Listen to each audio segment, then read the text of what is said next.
BFM Crypto, les pros. Guillaume Sommerer.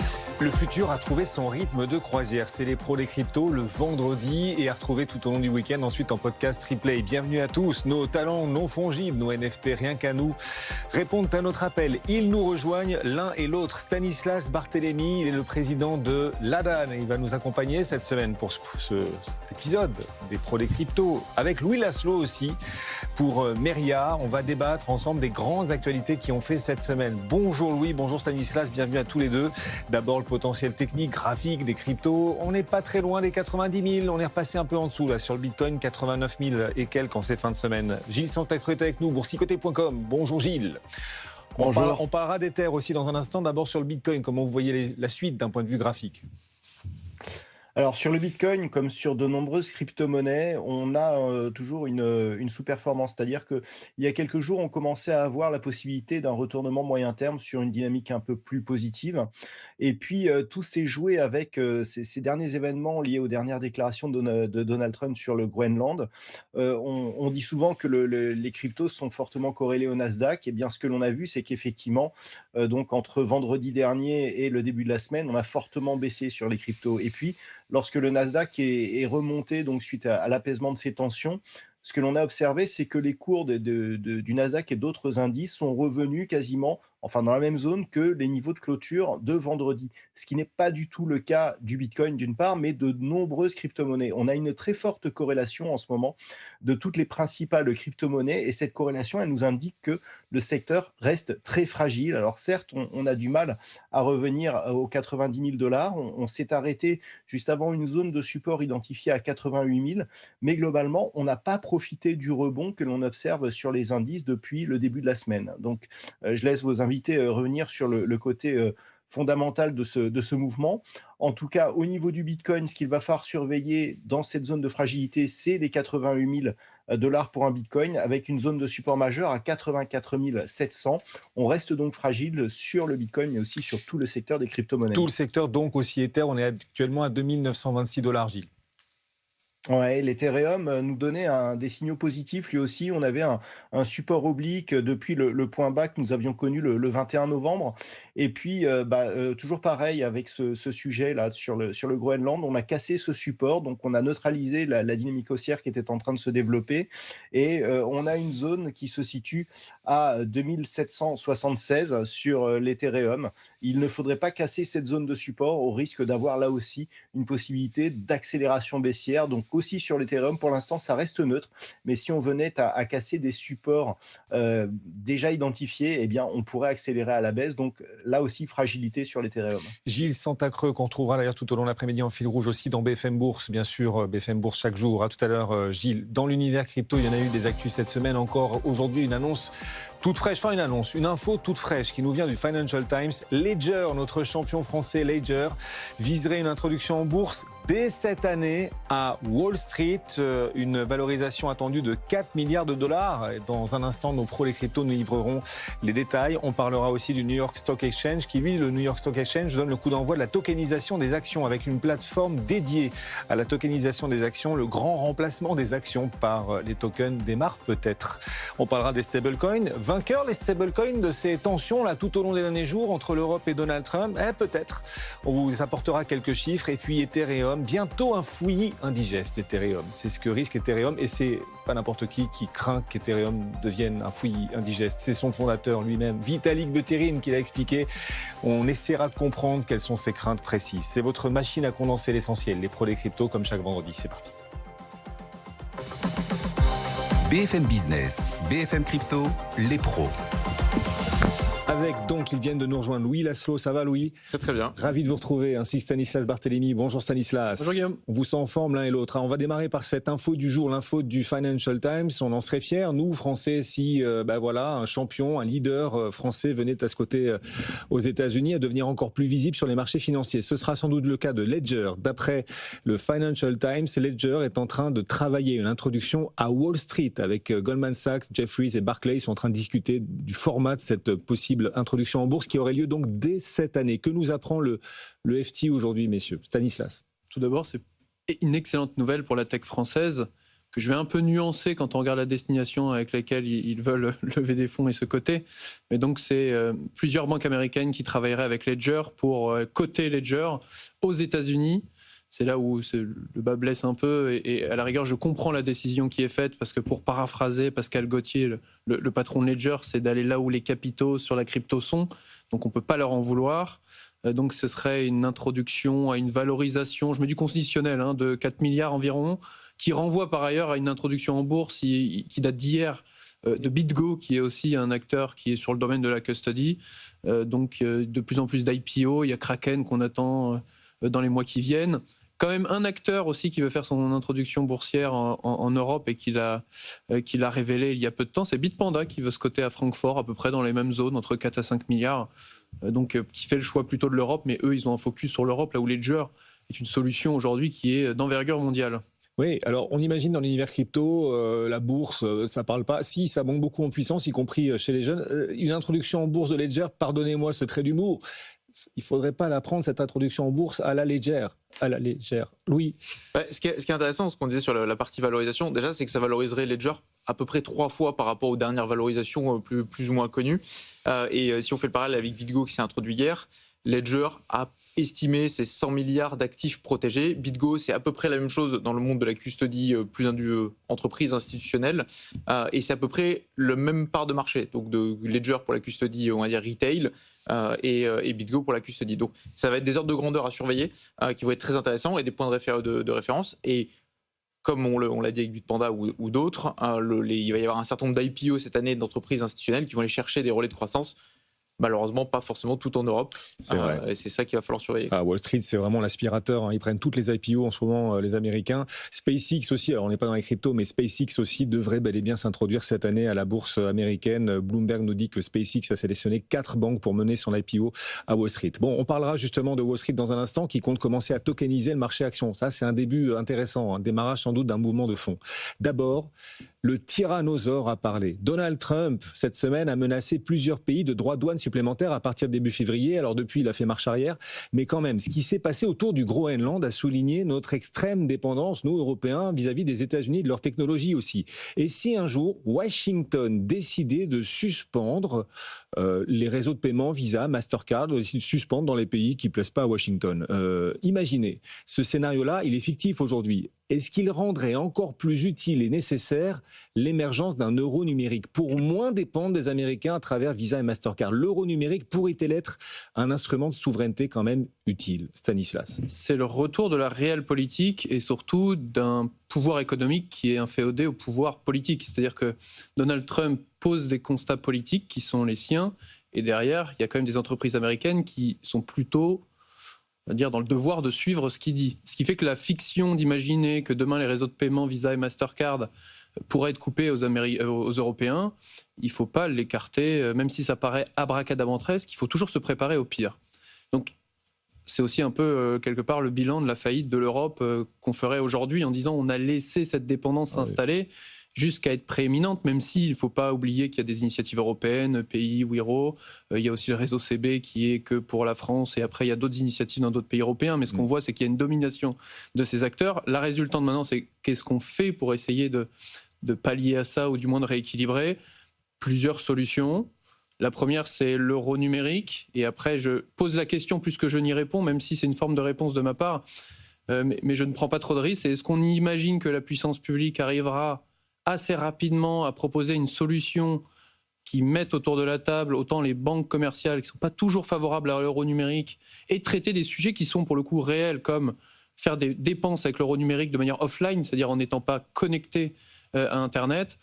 Est-ce qu'on va y arriver dans on va dire un time to market, c'est-à-dire une durée qui soit assez proche? Là, j'en doute un peu. Mais ça peut être une partie de la réponse si les choses se passent vite. D'accord, mais alors là, vous allez vous mettre à dos tout l'écosystème crypto. Vous dites l'euro numérique, s'il est prêt à attendre, pourrait être une réponse. Tout l'écosystème, il va vous répondre, mais attendez, il y a des stablecoins aussi, enfin, plutôt team euro numérique quand même, pour la souveraineté face à Visa, face aux États-Unis, ou plutôt team stablecoin, sachant que c'est vrai que si on parle aujourd'hui de stablecoin, ça parlera peut-être aux plus jeunes, mais pardon, vos parents, ça leur parlera pas. Donc ça reste assez, de niche, quoi. C'est un vrai bon point, puisque l'euro numérique, même si on aura l'euro numérique, je pense, arrivera après que Donald Trump ait quitté la Maison-Blanche. Donc déjà, si on regarde en termes de calendrier... Il est prévu en 2029. C'est ça, et on va commencer par les règlements entre banques et banques centrales, avant même que ça touche monsieur ou madame tout le monde dans son quotidien. Sur les stablecoins, et c'est là où moi j'espère, et j'espère fortement, que ce réveil un peu et cette prise de conscience va permettre aussi, côté régulation et institutions européennes, de lâcher du lest côté stablecoin et encourager des initiatives, puisque aujourd'hui il y a un certain nombre d'initiatives. On parlait de Kivalis, qui est un consortium d'une dizaine de banques européennes qui lance un projet de stablecoin européen. Mais aujourd'hui, si on regarde réalistiquement les stablecoins européens, les volumes échangés ou même les volumes émis tout court sont dérisoires face à un Circle. Aujourd'hui, les stablecoins, si on se regarde réellement, réalistiquement, c'est un sujet américain, une nouvelle fois. Donc on a Visa, Mastercard, et l'alternative possible qui sont les stablecoins sont majoritairement détenus par Tether et Circle, qui sont Circle américain, Tether pourrait s'apparenter américain. C'est pas américain, Tether, c'est pas américain. C'est pas américain, mais sans les États-Unis, Tether disparaît quand même et coupe un gros marché, un gros pendant. C'est comme la marque atomique britannique, elle est britannique, mais elle a besoin des Américains pour pouvoir être actionnée, d'accord. Donc voilà, donc si on regarde les initiatives européennes, il n'y en a pas des masses aujourd'hui qui ont une adoption de masse, ou en tout cas une adoption similaire à Circle ou Tether. Donc à voir, est-ce que le régulateur aide ou encourage et pousse des initiatives européennes et ouvre un peu ses chakras et lâche un peu sur la régulation pour permettre ces initiatives de prendre de l'ampleur. Et il y a un deuxième sujet qui est l'usage et l'adoption. Aujourd'hui, il y a très peu d'entreprises et en tout cas il y a très peu d'acteurs qui ont une capacité à connecter, on va dire, le monde quotidien et offrir des passerelles bancaires et des passerelles de paiement et de transmission et d'exécution pour permettre à mon boulanger d'accepter du stablecoin, comme peut le faire aux États-Unis un Coinbase ou même Visa Mastercard directement qui travaille avec Circle.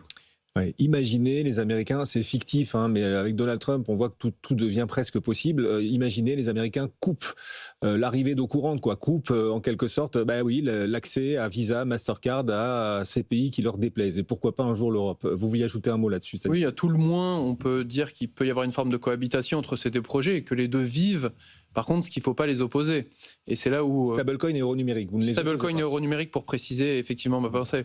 Parce qu'aujourd'hui, les stablecoins existent déjà sur des infrastructures qui permettent de faire de l'interopérabilité, de la programmabilité, c'est-à-dire faire du paiement classique pour aller chez un commerçant, mais aussi être utile comme une devise pivot pour acheter des actifs tokenisés et faire plein d'autres cas d'usage.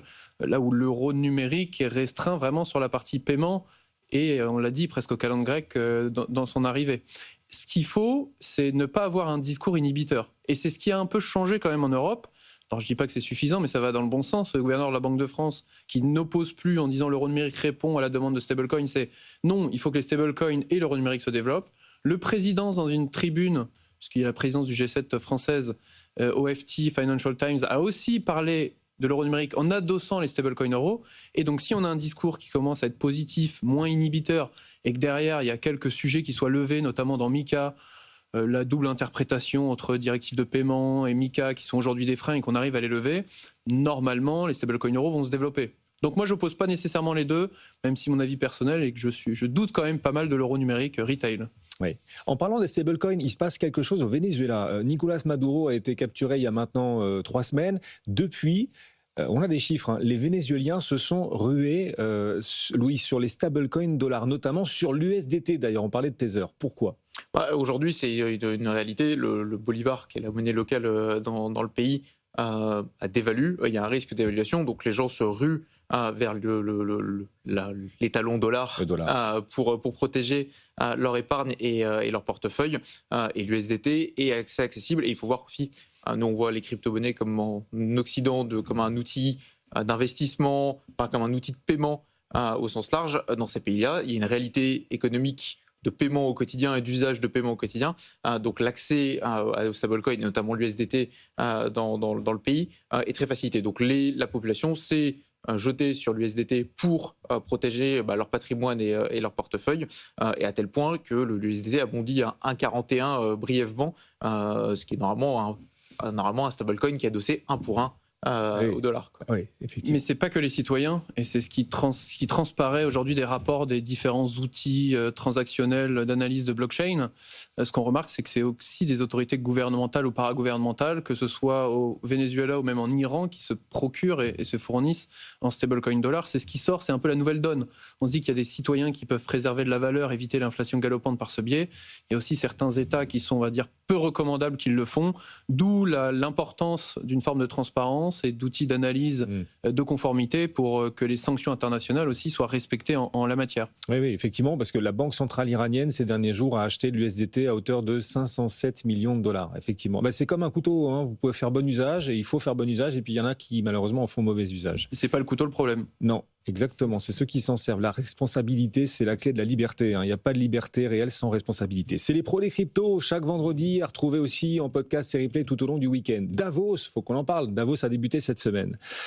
Débuté et terminé d'ailleurs, ça se termine aujourd'hui. Ça dure à peine une semaine. Les cryptos ont été au cœur de certaines conférences là-bas à Davos. Alors qu'a dit Davos cette année? Qu'ont dit les participants à Davos sur les perspectives de l'écosystème crypto, la promesse crypto pour l'économie? Louis. Déjà, une réalité, c'est que les cryptos, on fait partie pleinement des discussions, que ça soit entre acteurs privés, comme on peut mentionner la table ronde qu'il y a eu entre notre Banque de France et Coinbase, ce qui est quand même incroyable de voir des acteurs de ces typologies totalement opposées se retrouver sur la même table ronde, et qu'on parlait de gouvernance et de confiance entre banque centrale et...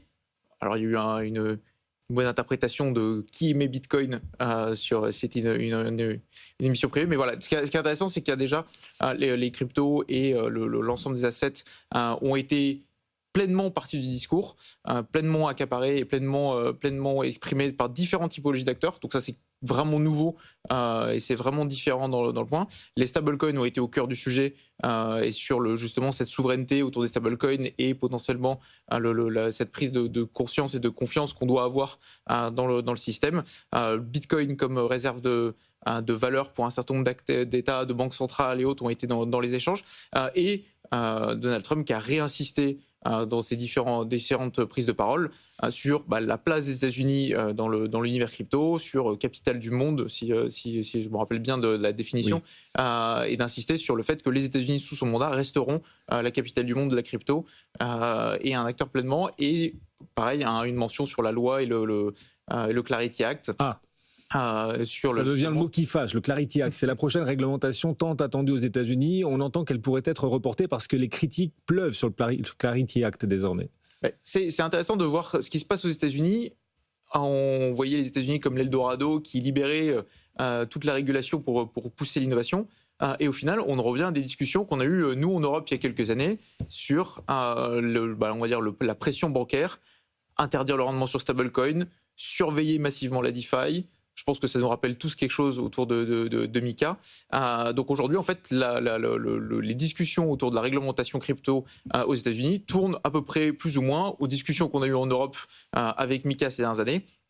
Et donc là où le pouvoir américain avait un soutien des acteurs de l'écosystème, beaucoup se désengagent, notamment Coinbase qui a désengagé son support sur le sujet, puisque le Clarity Act empêcherait le rendement sur stablecoin, une surveillance accrue de la DeFi, une importance donnée aux agences de surveillance américaines, notamment à la SEC, et le dernier point, l'interdiction de tokenisation d'actifs de côté, ce qui serait complètement beaucoup à l'encontre de beaucoup de choses qui ont été promises et qui ont été poussées dans l'innovation ces derniers mois. Le Clarity Act qui était supposé être un levier, faire la courte échelle à l'écosystème, je sais pas, mais en tout cas un ressort pour l'écosystème est en train de devenir un obstacle. Il faut souhaiter le report du Clarity Act désormais aux États-Unis, Stanislas. Le mal nommé Clarity Act, in fine, au regard des débats réglementaires, Louis a totalement raison de dire qu'on y retrouve quelques sujets de tension que nous qu'on avait et qu'on a toujours en Europe et qui peut se comprendre.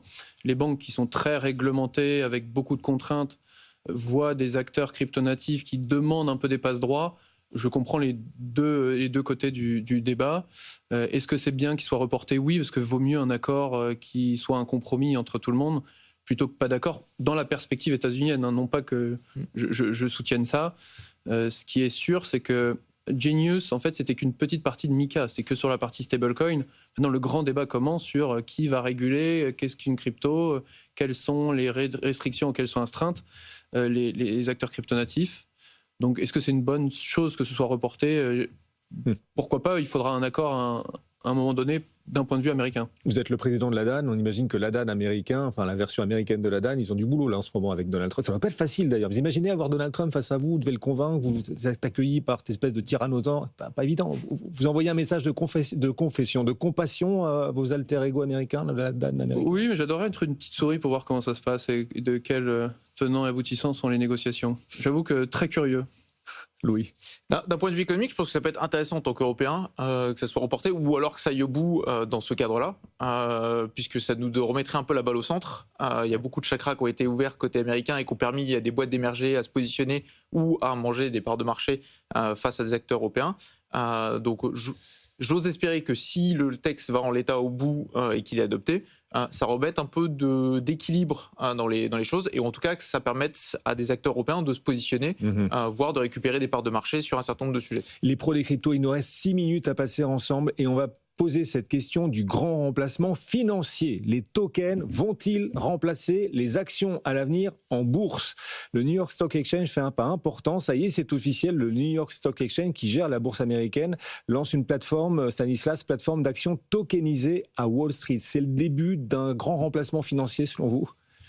Oui, ça commence toujours par les infrastructures de marché qui donnent le là et derrière vont se construire les applicatifs où ça crée la demande pour des acteurs de tokeniser leur part. Quand on analyse cette nouvelle, on n'est pas tellement sur un communiqué de presse qui essaye de faire croire que plein de choses vont se passer et que c'est faux in fine. Là, au contraire, c'est manifeste. Ils veulent créer une nouvelle bourse qui fait du 24 heures sur 24, 7 jours sur 7, ce qui change complètement le fonctionnement des marchés financiers, qui tendaient à être 24/7, mais qui ne l'étaient pas formellement, et avec de ce qu'on appelle de la tokenisation native, ce qui est différent d'une forme de tokenisation où quelque part on crée une sorte de miroir par rapport à l'existant en disant tiens, on crée une représentation sur blockchain, mais j'ai envie de dire que le fondamental demeure le système traditionnel, dit système legacy. Ce qu'annonce le NIS en l'occurrence, c'est du 24/7 et c'est de la tokenisation native. Ce qui veut dire que demain, j'en sais rien, Apple ou peut-être même Ledger côté là-bas un jour pourra émettre une nouvelle share class, un nouveau type d'action qui soit nativement sur blockchain. Et derrière, la suite, une fois qu'on crée les marchés de capitaux et de cotation, c'est d'utiliser ces produits tokenisés comme collatéral. Et là, on touche à une partie de la finance qui est encore bien plus conséquente que les types d'actifs, type actions, etc. Sur des produits dérivés, des produits structurés, où on utiliserait du collatéral tokenisé, c'est-à-dire des actions et d'autres choses. Imaginez, le marché action est tokenisé, c'est quoi ? C'est de la démocratisation à l'infini aussi, c'est-à-dire qu'une valeur qui vaut, je sais pas, plus de 1000 $, on peut l'acheter à n'importe quelle fraction de token, et comme ça, beaucoup de gens qui n'auraient pas les moyens de débourser 1000 $ pour une seule action viendraient acheter plein de tokens à prix bradé. Enfin, c'est quoi l'intérêt ? Qu'est-ce que ça changerait concrètement ? Alors ça, on n'a pas encore les détails, les tenants et les aboutissants dans ce point. Ce qui est important à noter, c'est que même si le NIS avance sur une plateforme ouverte 24/24, le New York Stock Exchange, c'est mignon d'ailleurs parce que dans BFM Bourse ils disent tous NICE, et alors dans l'écosystème crypto ils le francisent, c'est le monde à l'envers. Le NIS, oui.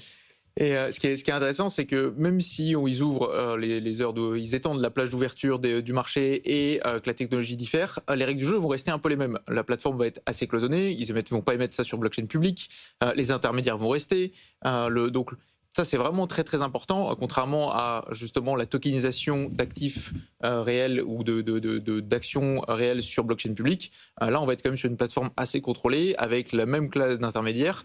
Donc pour moi, aujourd'hui, ils font juste une mise à jour technologique qui permet de nouvelles possibilités de cotation, d'échange ou autre. Par contre, les règles du jeu restent les mêmes.